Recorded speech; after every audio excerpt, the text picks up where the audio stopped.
का मतलब क्या होता है? चलो अब क्या पढ़ा था वापस बता देता हूं थोड़ा।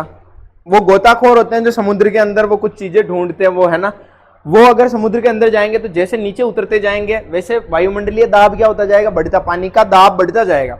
तो दाब बढ़ेगा तो शरीर के अंदर नाइट्रोजन ज्यादा घुलने लग जाएगी, नाइट्रोजन की संख्या क्या हो जाएगी, नाइट्रोजन की मात्रा क्या हो जाएगी? ज्यादा। समझ में आया? अब जैसे ही वो नाइट्रोजन क्या होती है? एक भारी गैस होती है, और जैसे ही अब वो बाहर आएगा, जैसे ही पानी से बाहर आएगा तो वो जो नाइट्रोजन है वो बाहर निकलने की कोशिश करेगी, और एकदम बाहर निकलने के चक्कर में वो शरीर की जो कोशिकाएं हैं उनको फाड़ देती है, और आदमी मर भी सकता है ऐसी कंडीशन में। तो इनको पहले ट्रेनिंग दी जाती है। तो वो गोताखोर जब समुद्र से ऊपर आते हैं तो क्या आते हैं? धीरे धीरे धीरे धीरे करके आते हैं। समझ में आया? ये चीज समझ में आई? बिल्कुल इजी। अब समझना, मेन चीज बताने जा रहा हूं, ठीक है? अब इसको कम करने के लिए क्या कर सकते हो? तो जो वो सिलेंडर होते हैं उनके, किनके? अच्छा, वो जो सिलेंडर होता है उसके अंदर कौन सी गैस होती है, कोई बता सकता है? कौन सी गैस होती है? ऑक्सीजन। तुम पागल हो, ठीक है? जितने भी हॉस्पिटल वगैरह भी जो भी है ना बेटा, उसके अंदर केवल ऑक्सीजन तो आप भर ही नहीं सकते। अगर केवल ऑक्सीजन भर दी तो आदमी निपट जाएगा, क्योंकि शरीर के अंदर सिर्फ अभी तुम ऑक्सीजन ले रहे हो क्या? सांस लेते टाइम तुम नाइट्रोजन भी ले रहे हो, तुम कार्बन डाइऑक्साइड भी ले रहे हो, तुम ऑक्सीजन भी ले रहे हो, पर काम में क्या आ रही है तुम्हारे? सिर्फ ऑक्सीजन। बाकी वाली को तुम क्या कर देते हो? निश्वसन करके बाहर भेज देते हो। तो जो टंकी वगैरह होती है ना, उसके अंदर सारी गैसें होती है। अब उसमें क्या करें? तो उसके अंदर जो नाइट्रोजन होती है ना, उसकी मात्रा को कम करके हीलियम भर दी जाती है, और हीलियम क्या होती है? हल्की गैस। समझ में आया? पक्का? तो उस बैंड्स क्या था? वो शरीर की नसें फट जाती है, वो गोताखोर जाते हैं। तो उसको कम करने के लिए क्या करते हैं? नाइट्रोजन को कम करके टंकियों के अंदर क्या भर देते हैं? Helium gas. तो लिखो नोट डाल के, क्या? Pure oxygen. बेटा शरीर की जो सांद्रताएं होती है ना, उनकी मात्रा फिक्स रहती है, ठीक है? कि फिक्स चीजें, जैसे अपना ब्लड के अंदर भी अब मान ले के जो साल्ट है, ठीक है, अब ब्लड के अंदर भी उतनी चीजें, जैसे इंजेक्शन वाला देखते हैं वो जो डॉक्टर लगाता है, तो वो फिक्स माप लेके लगाता है। ऐसे नहीं पूरा इंजेक्शन भर के ठोक दिया कि जल्दी ठीक है जाए, नहीं। तो पूरी बॉडी का जो वो खून है उसकी साल्ट अलग है, सांद्रता अलग है, उस सांद्रता को मेंटेन करके चलना पड़ता है। तो अपने वायुमंडल, अब पूरा शरीर तो अपने इन्वायरमेंट तो अच्छा, इसी वजह से तो आप किसी और सिटी या और देश वगैरह में जाते हो ना, बीमार पड़ जाते हो। कभी देखना, दो अपन इन्वायरमेंट चेंज हो जाते हैं ना, तो अपन बीमार हो जाते हैं। क्यों? कि उधर का इन्वायरमेंट के अंदर गैसें अलग थी, अपने गैसें क्या है? अलग। तो शरीर एक फिक्स सांद्रता पे काम करता है कि इतनी % मेरे को ये चीज चाहिए, इतनी % ये चीज चाहिए, उस हिसाब से ढल जाता है। अब विदेशी लोग इसी वजह से तो यहाँ पे कंफर्टेबल हो नहीं पाते, और आप भी नहीं हो पाते विदेश में जाके। चलो गए हुए हो क्या? नहीं है तो फिर ध्यान नंगे ही कौन है, मस्त रहो। कहीं लिख रहा है? नोट लिख रहा तो लिखो ना, लिखो सुंदर सो नोट। बेंड्स से तथा नाइट्रोजन की रक्त में अधिक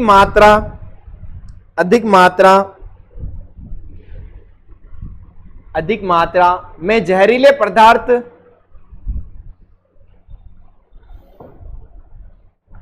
से बचने के लिए गोताखोर द्वारा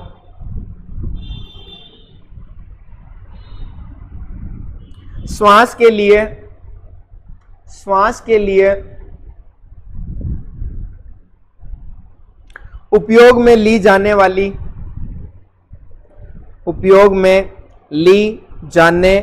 लिखना, उपयोग में ली जाने वाले टैंकों में कौन सी गैस भरते हैं? तो लिखो हीलियम गैस भरकर तनु किया जाता है।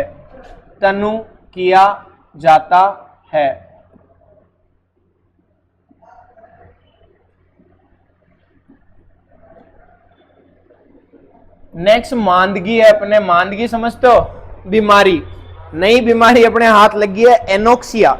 यह बीमारी तो बहुत सुंदर है, इसको समझने के लिए मैं तुम्हें पहाड़ों पर लेके चलूंगा। चलोगे मेरे साथ? चलो तो तैयार रहो, मानसिक रूप से शरीर यहीं पड़े रखना। तो पहाड़ों के ऊपर क्या होता है ना, कि जैसे जैसे पहाड़ों पर चढ़ते जाते हो तुम, वैसे वैसे वायुमंडलीय दाब क्या होता जाता है? कम होता जाता है, ज्यादा नहीं। क्या होता जाता है? यानी अभी अच्छा, जैसे रेगिस्तान में जाओगे तो वहां हवाएं क्या चलती है, और पहाड़ों पे हवाएं क्या चलती है? कम। तो रेगिस्तान के अंदर जो वायु दाब है वो क्या है? ज्यादा। यानी अपन जो है अपने ऊपर वायु दाब लगा रही है बेटा, जिसे बोलते हैं वायुमंडलीय दाब। अभी वो इंजेक्शन की सिरिंज से बताया था तुम्हें। तो बाहर अपने जो वायु द्वारा अपने ऊपर दाब लग रहा है उसको बोलते हैं वायुमंडलीय दाब। तो वायुमंडलीय दाब जैसे पृथ्वी के ऊपर वाले हिस्सों में जाते हैं ना, तो वायुमंडलीय दाब क्या होता जाता है? कम। इसी वजह से मैंने पहाड़ बोला। तो पहाड़ों के अंदर वायुमंडलीय दाब क्या है? कम। यानी वहां पर वायु दाब नहीं लगा रही है। अब दूसरी चीज, जैसे तुमने पानी को उबाला, तो पानी को उबालोगे तो पानी वाष्प बनकर कहां उड़ेगी? बाहर। और पानी के अंदर वाष्प होती है, वो गैस ही होती है, और वो गैस कहां उड़ेगी? ऊपर जाएगी। अब ऊपर से लगने वाला वायुमंडलीय दाब अगर कम है तो ये गैस जल्दी से ऊपर चली जाएगी, यानी जो भाप है वो भाप जल्दी किसमें बदल जाएगी? बाहर वाष्प के अंदर बदल के ऊपर चली जाएगी। समझ में आया? और पानी क्या बदल जाएगा? पूरा वाष्पीकृत हो जाएगा। दूसरी चीज, अगर ऊपर से दाब ज्यादा लगेगा तो क्या होगा? जैसे अपने मम्मी सब्जी बनाती है, उस टाइम क्या करती है? सब्जी गर्म करने के बाद ऊपर थाली ढक देते हैं। थाली ढकने के बाद क्या होता है बेटा? क्या होता है? पानी ऊपर नहीं जाता और थाली के ऊपर जम जाता है, और वो कि वही थाली को खुला छोड़ के थोड़ी देर भूल जाओ ना तो वो सब्जी पूरी जल जाती है, और वो पानी कहां गया? वाष्प बनकर उड़ गया। समझ में आया? ऊपर अपन ने क्या लगाया? दाब। दाब किसके रूप में लगाया? थाली के रूप में। अब वहां पे पहाड़ों पे क्या होता है ना, पहाड़ों के ऊपर वायु का दाब होता ही नहीं है। तो जैसे ही तुम किसी चीज को गर्म करोगे तो जो पानी है या जो द्रव है वो किसमें बदल जाएगा? गैस में। तो उधर सब्जियां कढ़ाई में बनती नहीं है।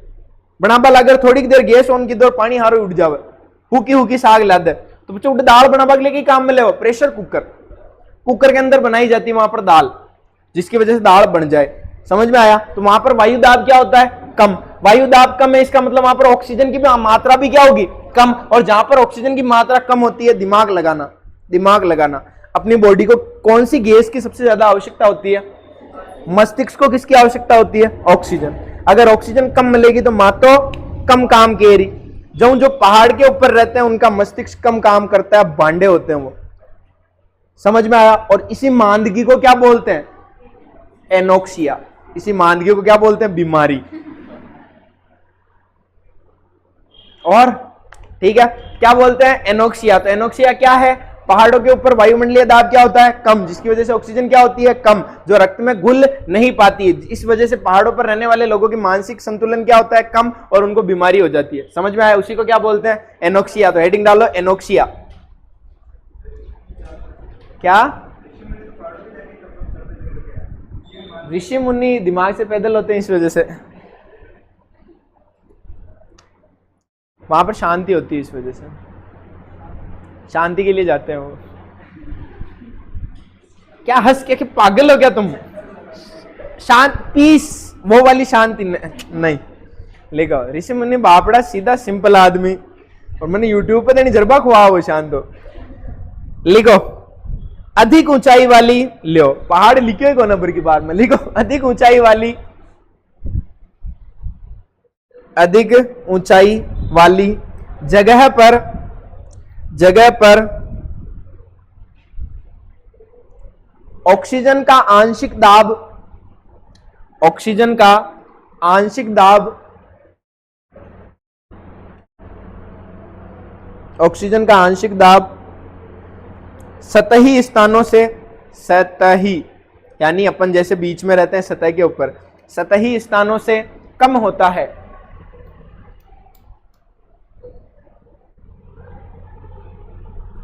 अतः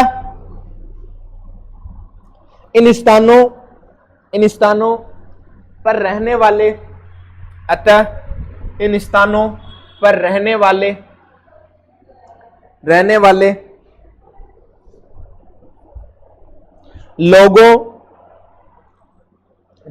लोगों एवं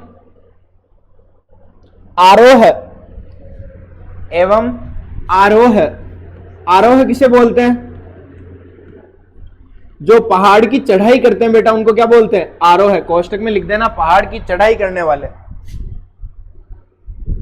आरोह कि रक्त एवं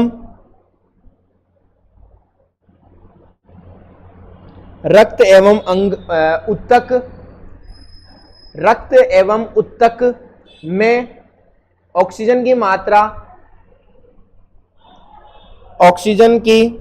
मात्रा कोष्टक में लिख दो सांद्रता ही क्या होती है? मात्रा।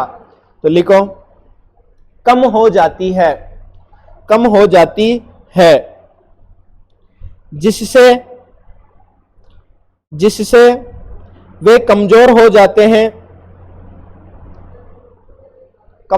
जाते हैं एवं मस्तिष्क काम करना बंद कर देता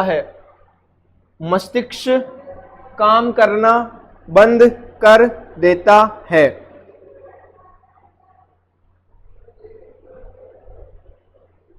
ये बीमारी अपने भी है एक दो बच्चों को, वो तो पहाड़ पे रहते। अयान की तरफ क्या देख रहे हो, पागल हो क्या तुम?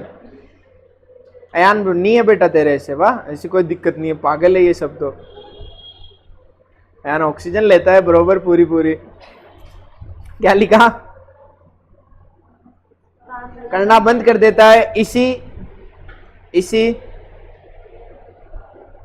बीमारी को एनोक्सिया कहते हैं। एनोक्सिया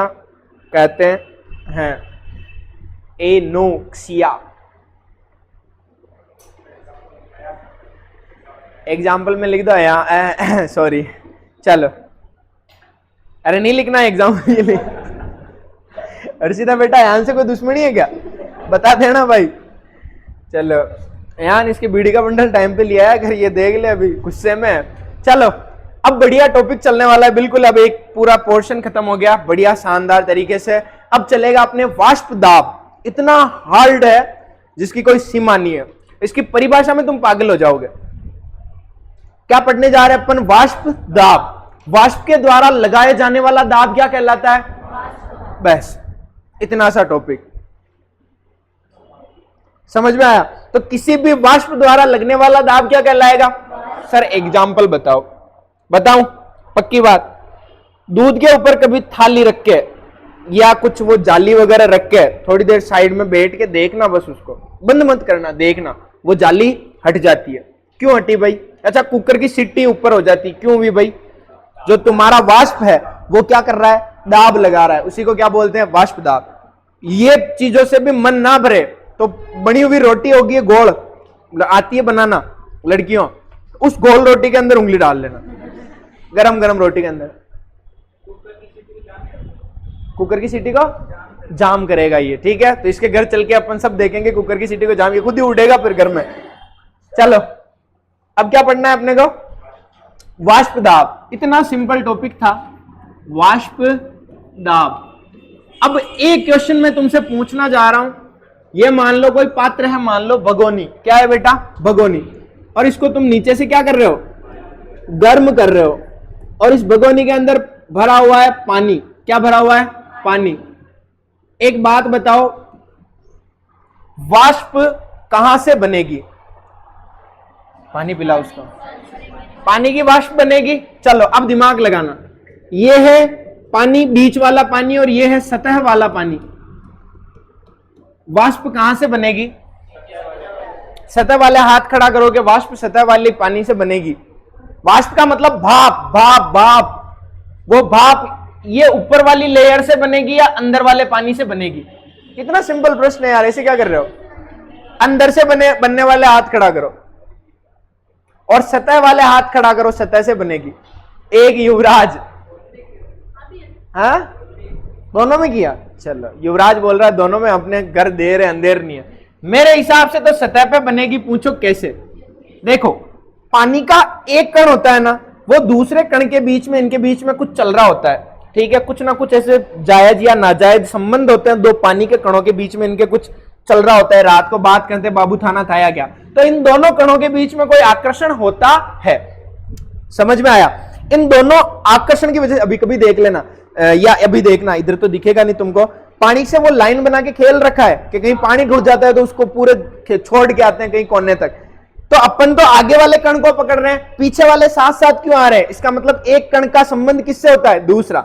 और अगर पानी आप गिराओगे भी तो सही ना, जैसे मैं बोलूं एक चौक का डिब्बा है, चौक को गिराओगे तो एक एक चौक नीचे गिरेगी, और पानी को गिराओगे तो एक लाइन बन के हुए निकलेगी। ऐसे नहीं कि पानी का एक टुकड़ा पड़ा फिर दूसरा टुकड़ा पड़ा, ऐसा नहीं होता है, समझे? यानी पानी के कणों के बीच में क्या होता है? आकर्षण। तो ये बीच वाले जो पानी के कण होंगे, ध्यान से देखना, ये बीच वाला पानी का कण है, ये कितने कणों से घिरा होगा? इधर वाला कण भी इसको खींच रहा होगा, इधर वाला भी, इधर वाला भी, इधर वाला भी, मतलब इस कण के कितने संबंध है? 4। कितने लोगों से बात करता है ये? 4 लोगों को बताता है कि खाना खाया या नहीं खाया। और ऊपर वाला कितने से जुड़ा होगा? सिर्फ 3, 1, 2 और नीचे वाला। यानी ऊपर वाले के ऊपर आकर्षण क्या लग रहा है? कम। और जिनके ऊपर आकर्षण कम लगेगा वो क्या हो जाते हैं? जल्दी बाहर निकल जाते हैं। 2 इंसान हैं, दोनों इंसानों में आकर्षण होगा तो वो उम्र भर साथ रहेंगे, और नहीं होगा तो? समझ में आया? कोई बढ़िया सुंदर और दिख गया तो चले उसके साथ, ठीक है? अयान की तरफ मत देखो, चलो तेरी तरफ देखें। हाँ बता।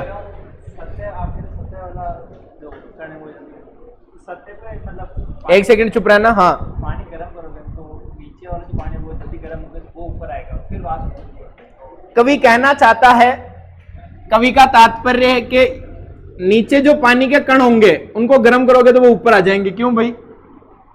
ऐसा कौन सा नियम है?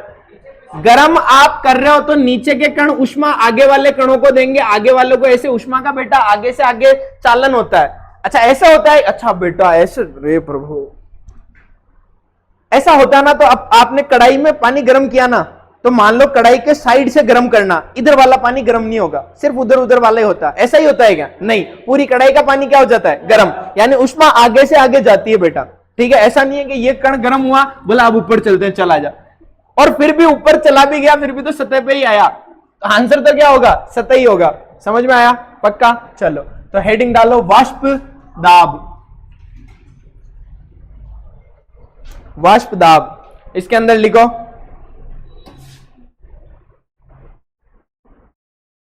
किसी द्रव से बनने वाली वाष्प, किसी द्रव से बनने वाली वाष्प, वाष्प द्वारा लगने वाला दाब, द्वारा लगने वाला दाब किसी द्रव से बनने वाली वाष्प द्वारा लगने वाला दाब वाष्प दाब कहलाता है।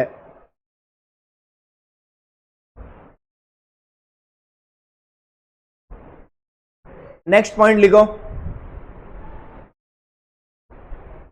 द्रव से बनने वाली वाष्प, द्रव से बनने वाली वाष्प सदैव सदैव सतह के कणों से बनती है, सतह के कणों से बनती है, क्योंकि कणों से बनती है क्योंकि सतह के कणों के मध्य आकर्षण बल, सतह के कणों के मध्य आकर्षण बल, आकर्षण बल का मान अंदर वाले कणों से, अंदर वाले कणों से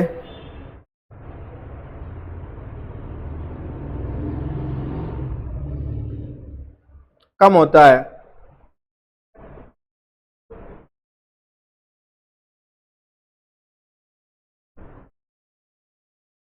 कम होता है, लिख दिया। एवं गतिज ऊर्जा का मान अधिक होता है, एवं गतिज ऊर्जा का मान अधिक होता है।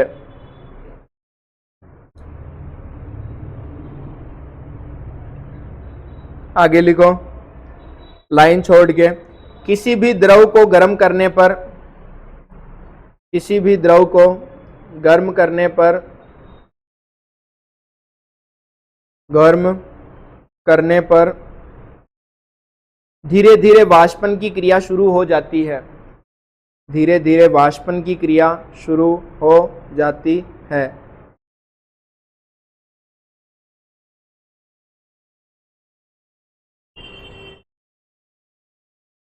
शुरू हो जाती है।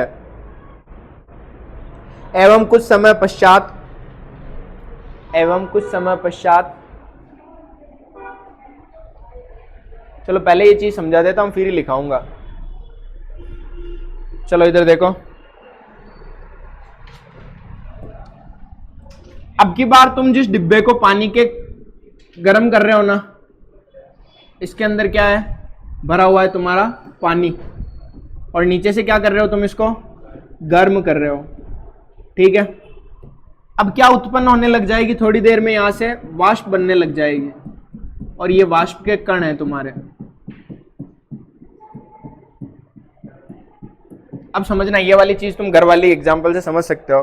तो जैसे ही सब्जी, अब मम्मी ने ढकी, कढ़ाई को ढका थाली से, थाली को जैसे ही उठाओगे क्या आएगा उसमें से, पानी वापस नीचे। वो थाली के ऊपर पानी कहां से आया, तो जो सब्जी थी वो वाष्प में बदली, वाष्प में बदली, फिर वो वाष्प वापस किस में बदला, द्रव में। ठीक है, पहले द्रव था, द्रव किस में बदला, वाष्प में, फिर वापस वाष्प किस में बदली, द्रव में। क्यों, ऊपर से जो कण थे वो जा जाके ऊपर जाने लग गए, ऐसे यहां टकरा के बैठने लग गए। अब नीचे से आने वाले कण, उनको वापस जगह नहीं मिली, तो ये कण तो कहां जाएंगे, ऊपर, और जो पुराने कण है वो वापस कहां आने लग जाएंगे बेटा, नीचे।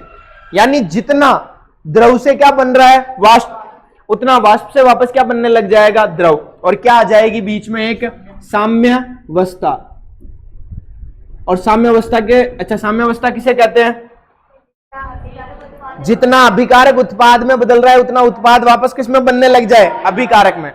यानी जितना ए बी में बदल रहा है बी किस में बदलने लग जाए, यानी जितना पानी वाष्प में बदल रहा है उतनी वाष्प वापस किस में बदलने लग जाए, पानी में। उस स्थिति को क्या बोलेंगे। अच्छा, इस समय टेम्परेचर बेटा समान रखना, अगर टेम्परेचर ज्यादा कर दिया तो वाष्प क्या बनने लग जाएगी, ज्यादा। यानी साम्य की स्थिति में टेम्परेचर क्या रखना है तुमको, समान, चेंज नहीं करना। समझ में आया, पक्का। अच्छा, जब द्रव गैस में बदलता है उस क्रिया को क्या बोलते हैं, वाष्पीकरण। तो बताओ, गैस अगर द्रव में बदलेगा उसको क्या बोलेंगे, गैसीकरण। देवता चरण थोड़े भेज देना आधे एक घंटे के लिए।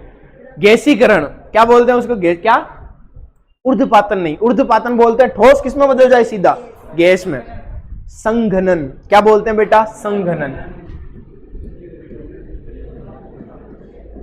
संघनन का मतलब क्या होता है, गैस किस में बदल रही है, द्रव में। यानी मैं बोलना चाहूं कि वाष्पीकरण, वाष्पीकरण का मतलब द्रव किस में बदल रहा है, गैस में। ये क्रिया किस में बदल रही है, संघनन। ये दोनों क्रिया आपस में क्या हो जाए भाई, बराबर। क्या हो जाए, बराबर। जितना वाष्प में बदल रहा है उतना क्या हो रहा है, गैस किस में बदल रही है, वापस द्रव में। समझ में आ गया, तो लिखो। क्या लिख रहे थे तुम, कुछ समय, पूरी लाइन बोलो एक बार, अरे पूरी लाइन बोलो, कुछ समय पश्चात बोल गए वापस। हाँ, तो लिखो कुछ समय पश्चात, कुछ समय पश्चात वाष्प के कणों के मध्य, वाष्प के कणों के मध्य बार बार टक्करों के कारण, वाष्प के कणों के मध्य बार बार टक्करों के कारण, बार बार टक्करों के कारण, टक्करों के कारण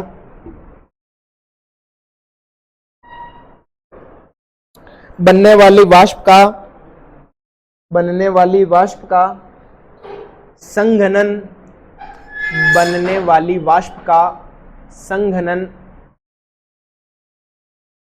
संघनन के कोष्टक में लिख देना गैस किसमें बदले, द्रव में। ठीक है, संघनन के कोष्टक में लिख देना गैस कन्वर्ट इनटू द्रव। आगे लिखो, होने लगता है, होने लगता है। आगे लिखो, एवं एक समय ऐसा आता है कि, एवं एक समय ऐसा आता है कि वाष्पन की दर, वाष्पन की दर संघनन की दर के, वाष्पन की दर संघनन की दर के बराबर हो जाती है, बराबर हो जाती है। इस स्थिति को क्या कहते हैं? साम्य अवस्था कहते हैं।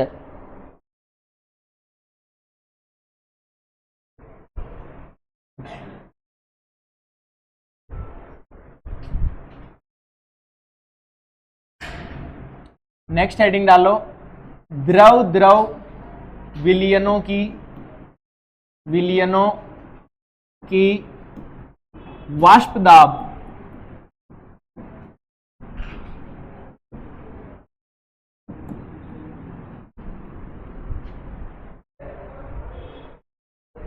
द्रव द्रव विलयनों की वाष्प दाब।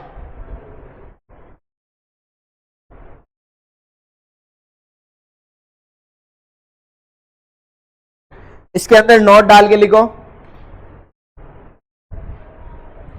विलय एवं विलायक दोनों, विलय एवं विलायक दोनों द्रव अवस्था में पाए जाएंगे, द्रव अवस्था में पाए जाएंगे।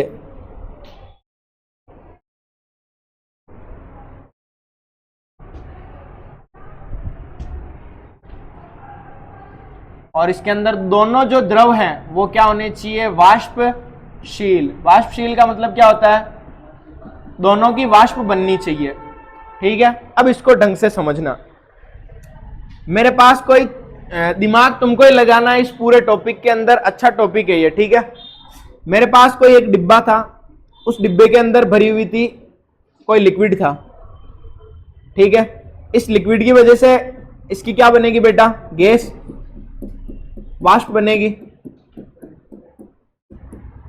और सिर्फ इसके अंदर एक ही चीज है, इसको मान लो चीज क्या है? एक, या ए बोल सकते हो तुम, एक भी बोल सकते हो और ए भी बोल सकते हो। ठीक है, इस डिब्बे के अंदर कितनी गैसों का दाब लग रहा होगा?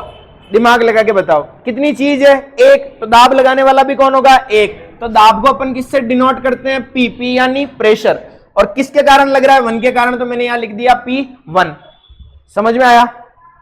नहीं आया समझ में? दूसरा डिब्बा था, दूसरे डिब्बे के अंदर कोई दूसरा लिक्विड था और उस दूसरे लिक्विड की वाष्प बन रही थी। उस वाष्प का नाम क्या हो जाएगा?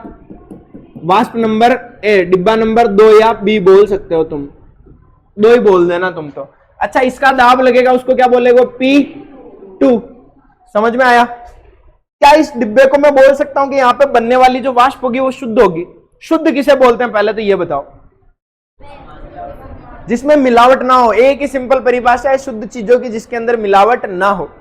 अच्छा, मैं बोलूं कि जैसे दूध देने वाला आया आपने, ठीक है, घर पे लेके आया दूध और साथ में एक फिल्टर बिस्लेरी की बोतल लेके आया पानी की, दोनों साफ हैं, दूध भी अच्छा है, बिस्लेरी की बोतल भी अच्छी आती है। उसने दूध के अंदर बिस्लेरी मिला के अपने को दे दी। हालांकि क्यों दे रहे हो? नहीं अंकल ये मिलावट हो। कहां पे मिलावट? पागल है क्या? दोनों तो शुद्ध हैं। शुद्ध का मतलब ये नहीं होता कि एकदम साफ सुथरा। शुद्ध का मतलब होता है जो एक चीज है उसके अंदर सिर्फ वही चीज है, कोई दूसरी मिलावट नहीं होनी चाहिए, उसको क्या बोलते हैं? शुद्ध। तो दोनों गैसें हैं अभी किस अवस्था में? शुद्ध अवस्था में। और शुद्ध अवस्था में कोई भी वाष्प होगी उसके दाब को बोलेंगे, यहां पे याद रखना बेटा, ठीक है, लिख रहा हूं स्टार डाल के। शुद्ध अवस्था में, शुद्ध अवस्था में जो वाष्प दाब होगी, वाष्प दाब, उसको तुम डिनोट करोगे P नोट से। किससे डिनोट करोगे? P note. P नोट का मतलब शुद्ध अवस्था में है, जिसका मान चेंज नहीं होगा। तो मैं इसको भी बोल सकता हूं P1 को के P नोट हो सकता है ये, ठीक है। और ये भी क्या है बेटा? P note. समझ में आया? या इसको ऐसे भी बोल सकते हैं, शुद्ध अवस्था में होगा तो इसको P नोट बोल दो ताकि दोनों डिफरेंस हो जाए, P नोट। और यहां पर भी P नोट, इसको बोल देंगे P नोट 1 और इसको बोलेंगे P नोट 2। समझ में आया? पक्का? अब इन दोनों को मिक्स कर दी तुमने और एक नया जो डिब्बा बना, उस डिब्बे के अंदर कितने लिक्विड है? 2 हो गए, 1 और 2 दोनों, ठीक है। अच्छा, इसके अंदर वाष्प कौन कौन सी होगी? ए की भी होगी वाष्प और बी की भी होगी। समझ में आया? दोनों लिक्विड हो गए अब इसके अंदर। मेरा प्रश्न तुमसे यह है कि बनने वाला जो विलयन है ये कौन है? ये मान लो विलय है, ये क्या हो जाएगा? विलायक। और ये क्या बन गया? विलयन। तो बनने वाला जो विलयन है उसकी वाष्प दाब कितनी होगी? दिमाग लगाओ। इसकी वाष्प दाब है 1, इसकी वाष्प दाब अपन तो सिंपल पढ़ो 1, और इसकी है 2, इसकी कितनी होगी? 1 + 2। बता दिया तुमने? पक्का? इसका मतलब तुम लोग डाल्टन हो। डाल्टन ने भी यही नियम दिया था। डाल्टन का ही नियम यही है कि किसी भी विलयन के अंदर उसकी वाष्प दाब उसके अंदर उपस्थित कणों के योगफल के बराबर होगी। कि जितनी आपकी गैसें हैं या जितने आपके वो जो कुल द्रव्य है उनको अगर योग करोगे तो कुल वाष्प दाब के क्या आ जाएगी? बराबर। यानी तुम सब क्या हो? डाल्टन हो। तो इसके बाद अपन पढ़ेंगे डाल्टन का आंशिक दाब का नियम। सिंपल है, पक्की बात। ये छाप लो पहले। ए बी को तो हटा ही दो।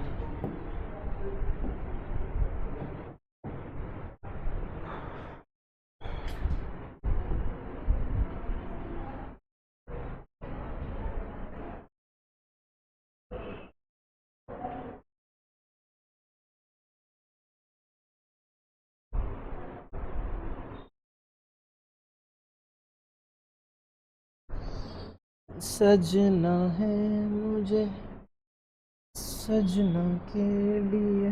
दिख रहा है? तुम तो तीनों को दिख रहा है। ना भी दिखे तो बोल देना बेटा दिख रहा है, सगाई नहीं होगी वरना।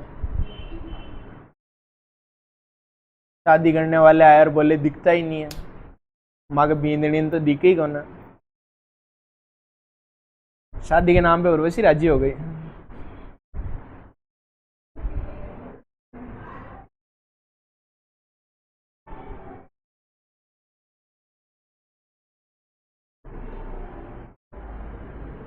जयपुर में एक जगह है जिसका नाम सिंधी कैंप। कौन जानता है उसको? सुन रखा है कि जयपुर में सिंधी कैंप का नाम बताई थी क्या मैंने पिछले साल?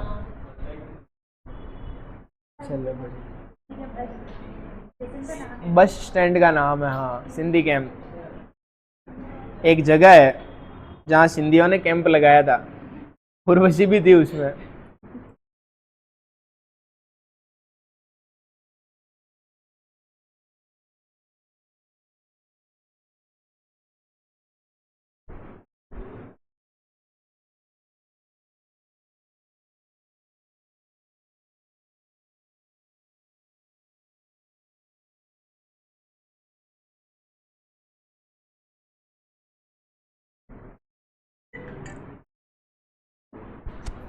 हाँ बॉस।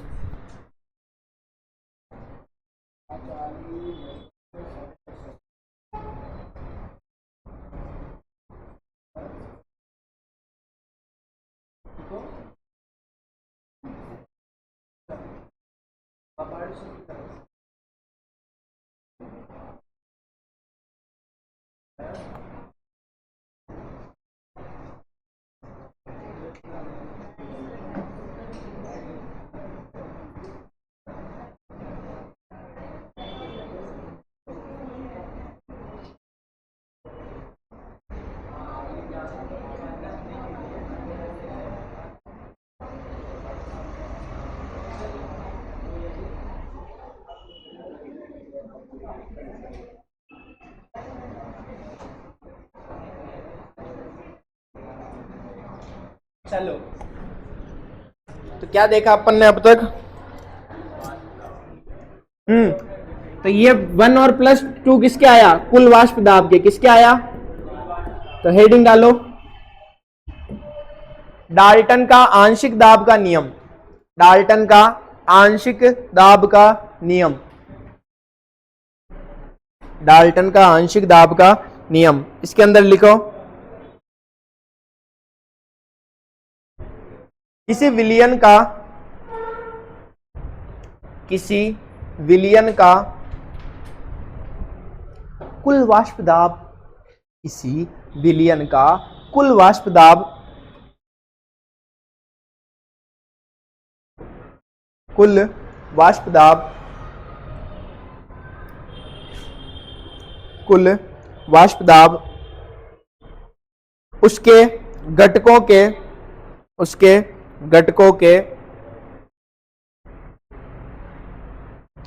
आंशिक वाष्प दाब के आंशिक वाष्प दाब के योगफल के बराबर होता है।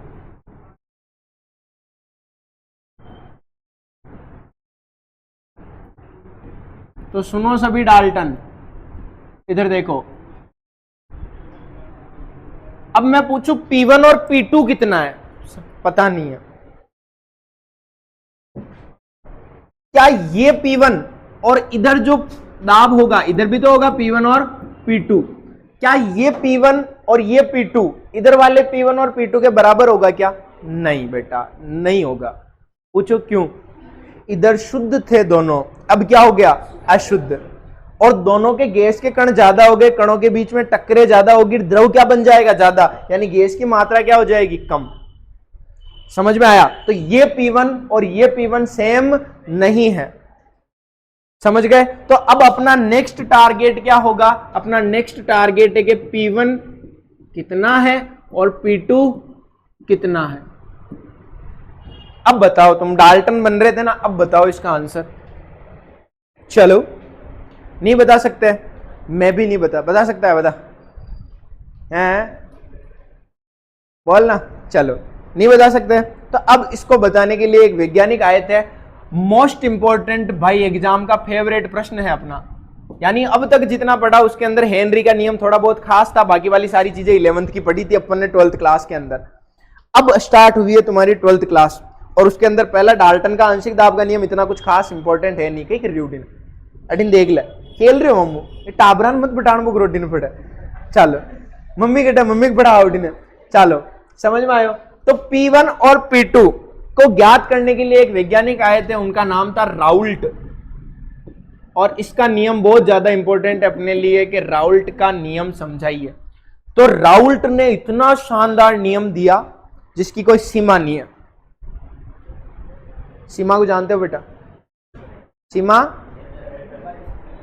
पढ़ गया थे तो बाहर है क्या न्याल। तो अब बताओ हेनरी का नियम बताओ। चलो सीमा के बारे में ओम जी हेनरी का नियम बताओ।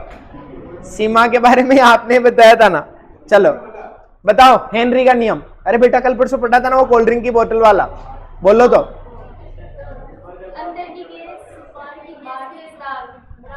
बाहर सतह के बाहर जो लगने वाली गैस का दाब है वो अंदर गैस की घुली हुई मात्रा या मोल अंश के समानुपाती होता है। ऊपर जो गैस का दाब है, दाब समानुपाती। बेटा कितना भूल जाते हो और कितने सूगले हो तुम। ये पढ़ा था अपन ने P समानुपाती X, याद आया? बेशर्मो। अच्छा P क्या था वहां पर? दाब था। क्या था? दाब, आंशिक दाब था। यहां क्या पढ़ रहे हैं? वाष्प दाब। वहां दाब किसका था? वहां दाब किसका था? गैसों का। यहां क्या है? द्रव के बन रहे हैं वाष्प दाब। समझ में आया? चलो अब समझना केवल, राउल्ट ने कॉपी किसको किया? हेनरी को। अब जिसको हेनरी का नियम समझ में आ रखा है उसको इस वाले नियम में कोई दिक्कत नहीं होगी, सेम है, बस वर्ड अलग ले लिए। उसने क्या बोला था? आंशिक दाब किसके समानुपाती होगा? मोल अंश के। इसने बोला वाष्प दाब जो है, वाष्प दाब वो किसके समानुपाती होगा? मोल अंश के। बस सेम डिट्टो। यानी वहां पे भी P समानुपाती क्या था? X। यहां पे भी क्या होगा? P समानुपाती X। समझ में आ गया? पक्का? तो हेडिंग डालो राउल्ट का। अच्छा ये चीज लिखना पहले ताकि अपने को पता चले कि राउल्ट का नियम क्यों लेके आए अपन।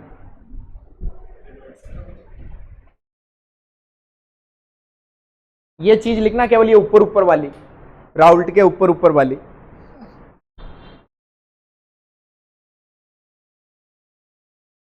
लिख लिया यान? शाबाश।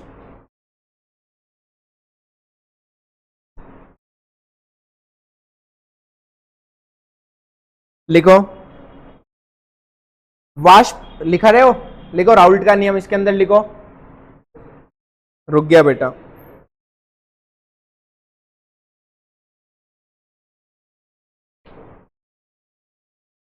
वाष्पशील द्रवों के विलयन, वाष्पशील द्रवों के विलयन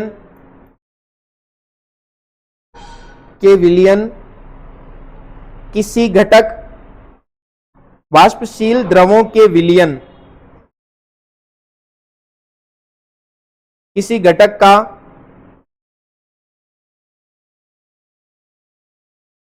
में लगाना, यार मैं चूक गया, मैं किसी क्या लिखा, वाष्पशील द्रवों के विलयन में किसी घटक का वाष्प दाब विलयन में मौजूद मोल अंश के समानुपाती होता है, मोल अंश के समानुपाती होता है।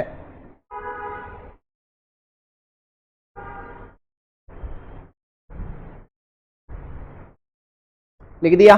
चलो अब दोनों गैसों के लिए लिख रहा हूं, दोनों डिब्बों के लिए लिख रहा हूं, तो क्या हो जाएगा इधर P1 समानुपाती X1, ये तो किस डिब्बे के लिए हो गया, इधर देखो इस डिब्बे के बारे में हो गया, इसके मोल अंश क्या हो जाएंगे X1, इसके मोल अंश क्या होंगे X2। तो मैंने क्या लिखा, दाब समानुपाती किसके, मोल अंश के, तो मैंने क्या लिखा P1 समानुपाती X, इधर क्या हो जाएगा P2 समानुपाती X2, समानुपाती हटेगा क्या आएगा स्थिरांक, यहां पर भी स्थिरांक क्या होगा P1 बराबर K X1 और इधर क्या हो जाएगा P2 बराबर K X2। समझ में आया, अभी तक कुछ नहीं आया, आपने सोल्व नहीं हुआ, बस यहां तक लिखकर तुम छोड़ देना, कल पढ़ेंगे क्योंकि अब यहां पर लाइव क्लास चलेगी इस वजह से, और उस क्लास में चलना है अपने को, ठीक है, ये उतार लो और उस क्लास में चलो।